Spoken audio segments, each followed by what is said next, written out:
Immagina di vivere in una città dove puoi alzarti la mattina, andare in piazza e decidere il futuro della tua comunità. Non stai eleggendo qualcuno, non stai delegando, ma stai decidendo proprio tu. Ora però immagina anche questo.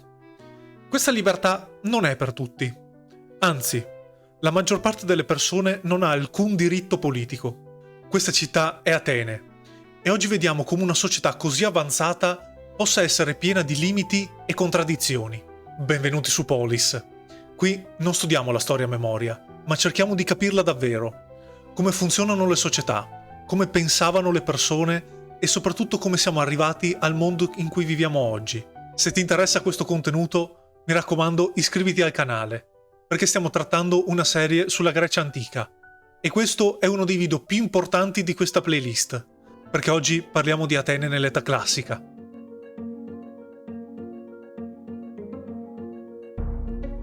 Prima di entrare nel vivo del video, dobbiamo fare una cosa fondamentale: capire dove siamo nel tempo. Quando diciamo Grecia antica, spesso immaginiamo un blocco unico, qualcosa di fermo, sempre uguale. In realtà stiamo parlando di quasi 2000 anni di storia, con cambiamenti enormi.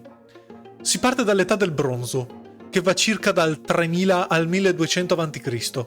È il mondo delle grandi civiltà palaziali, in particolare quella micenea. Qui troviamo re potenti, palazzi fortificati, una società gerarchica e un'economia completamente controllata dall'alto.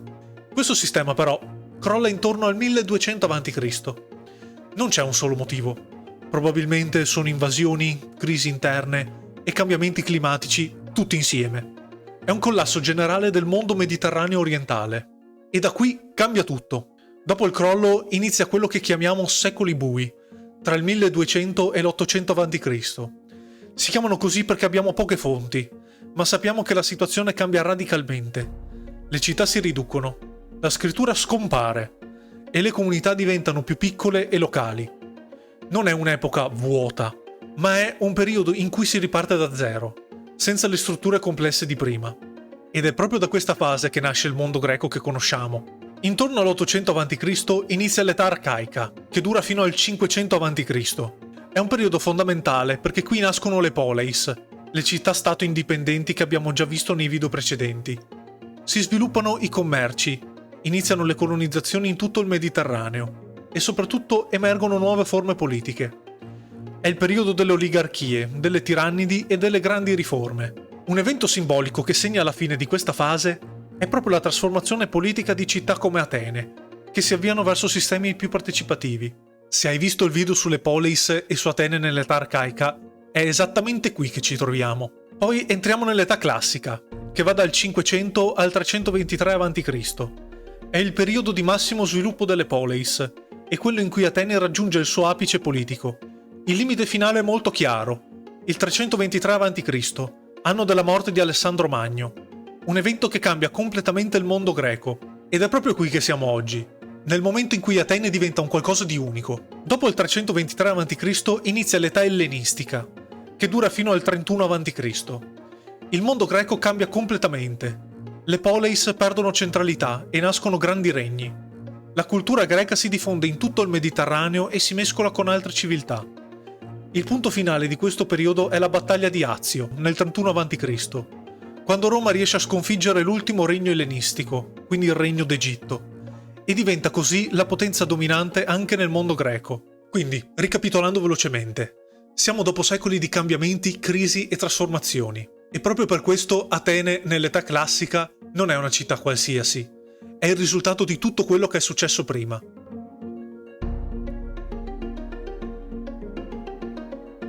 Atene non diventa democratica all'improvviso.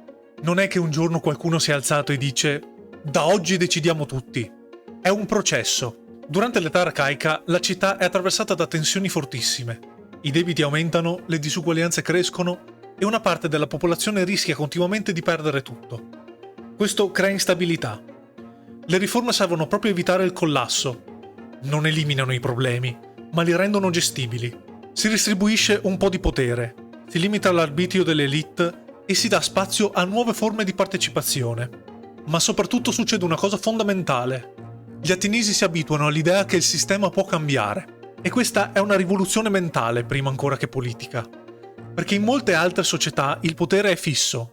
Ad Atene invece è qualcosa che si discute, si modifica e si mette in discussione. Ed è proprio questo che apre la strada alla democrazia.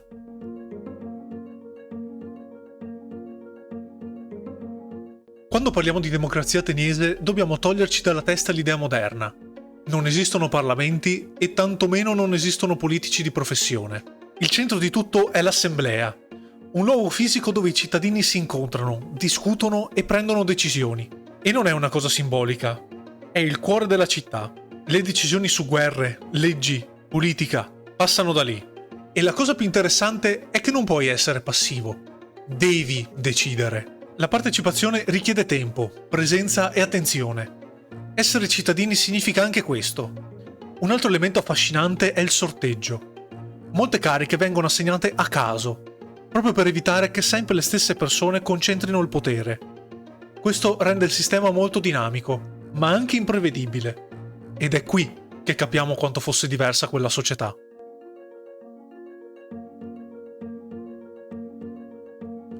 A questo punto dobbiamo introdurre una figura fondamentale, perché la democrazia ateniese non è solo un sistema, è fatta di persone, e la più importante di gran lunga è Pericle. Pericle è uno dei leader più influenti dell'Atene classica. Non è un re, e nemmeno un tiranno. È un cittadino che, nel tempo, diventa il punto di riferimento politico della città. E la cosa interessante è questa. Non prende il potere, ma lo guida. Sotto Pericle la democrazia si rafforza. Viene introdotto un compenso per chi partecipa alla vita politica, permettendo anche ai cittadini meno ricchi di essere coinvolti. La partecipazione aumenta, il sistema diventa più inclusivo, almeno per i cittadini. E qui capiamo una cosa fondamentale. La democrazia ateniese non è ferma, si evolve. Allo stesso tempo però, Pericle diventa una figura centrale. Pur in un sistema democratico, concentra molta influenza. E questo mostra una delle grandi contraddizioni di Atene. Nonostante tutto, la partecipazione resta limitata. Donne, schiavi e stranieri sono esclusi. Quindi sì, è una rivoluzione, ma di certo non per tutti.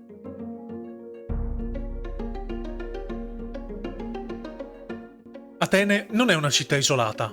Fa parte di un mondo fatto di poleis, cioè città-stato indipendenti, ognuna con le proprie leggi, le proprie istituzioni e la propria identità. Non esiste una Grecia unita come la immaginiamo oggi. Esiste una rete di città che collaborano, si scontrano e si influenzano a vicenda. Alcune sono piccole, quasi insignificanti. Altre, come Sparta e Corinto, sono potenze regionali. E poi c'è Atene, che a un certo punto smette di essere una tra le tante. Nel corso dell'età classica, Atene assume un ruolo sempre più centrale, non solo per la sua forza economico-militare, ma anche per il suo modello politico. È una città che attira artigiani, mercanti, pensatori, persone da tutto il mondo greco iniziano a guardarla come un punto di riferimento. Il porto del Pireo diventa uno dei centri commerciali più attivi del Mediterraneo. Le merci arrivano da ogni direzione. Grano, metalli, ceramiche, tessuti. Atene diventa un nodo fondamentale negli scambi. Ma quando una città cresce così tanto, iniziano anche i problemi. Perché Atene non si limita a essere influente. Inizia a esercitare un vero e proprio controllo. Alcune poleis si avvicinano volontariamente, altre si trovano sempre più dipendenti, economicamente o politicamente. E qui nasce una tensione che attraversa tutto il mondo greco. E qui arriva la contraddizione più interessante. All'interno, Atene è una città che valorizza la partecipazione, il confronto e la discussione. Ma all'esterno, questa logica non sempre si applica. Il rapporto con le altre poleis non è basato su uguaglianza, ma spesso su influenza e, in alcuni casi, su imposizione. Quindi abbiamo una città che all'interno è democratica, ma all'esterno? Fuori il discorso cambia, e questo crea una tensione profonda, non solo politica, ma anche ideale. Perché il modello ateniese, così avanzato al suo interno, mostra tutti i suoi limiti quando si confronta con il resto del mondo greco. Ed è qui che iniziamo a capire veramente Atene. Non come una città perfetta, ma come una realtà complessa, capace di innovare, ma anche di entrare in contraddizione con se stessa. E proprio questo equilibrio instabile sarà uno degli elementi chiave della sua storia. Abbiamo visto come funziona la politica, ma manca una cosa fondamentale. Come vivevano davvero gli ateniesi? Nel prossimo video entriamo nella vita quotidiana, nella cultura e nel modo di pensare.